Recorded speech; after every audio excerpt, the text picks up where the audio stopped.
Today we're going to look at both double acting and single acting cylinders. Double acting, 1, 2, when it has 2 ports, hence the name double comes into play. So it fires from both ends in order to extend or retract. So to extend or retract, it has to be driven with pressure. The difference there is here is a single acting cylinder, 1 port, therefore single.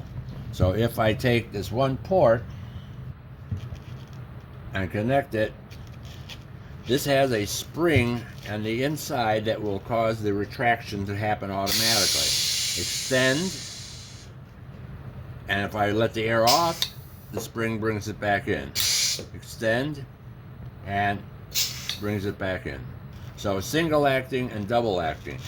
The symbols: double acting cylinder, 1, 2 ports. Single acting spring return cylinder, 1 port with a spring in the inside. Those are the symbols for those 2 cylinders. Next, we're going to look at rotary actuators.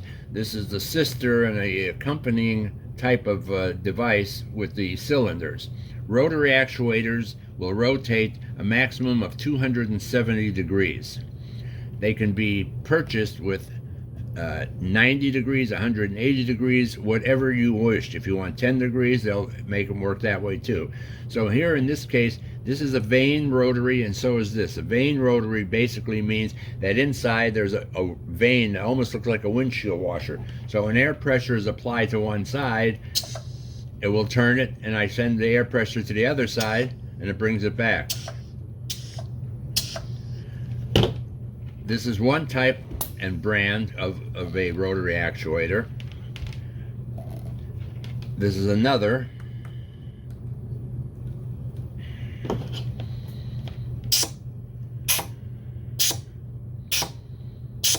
They all operate differently. Now, this down here, the rotary actuator, is a rack and pinion. Rack and pinion is made for high precision tooling. If you'll notice this long piece here. There's a rack inside there that allows us to go to very precise locations. Better illustration may be this piece here. This is the rack, here is the pinion. So when this moves, air is put into one side, it moves. This is what's happening inside this device. This is the same type of action that takes place in your rack and pinion steering in an automobile. So through the combination of both cylinders and rotary actuators, we can get either linear actuators moving, or we can go to rotary.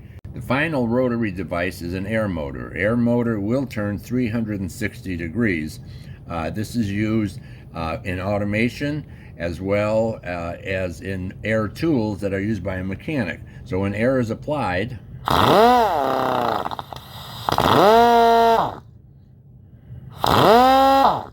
so you can see that we're able to go 360 degrees.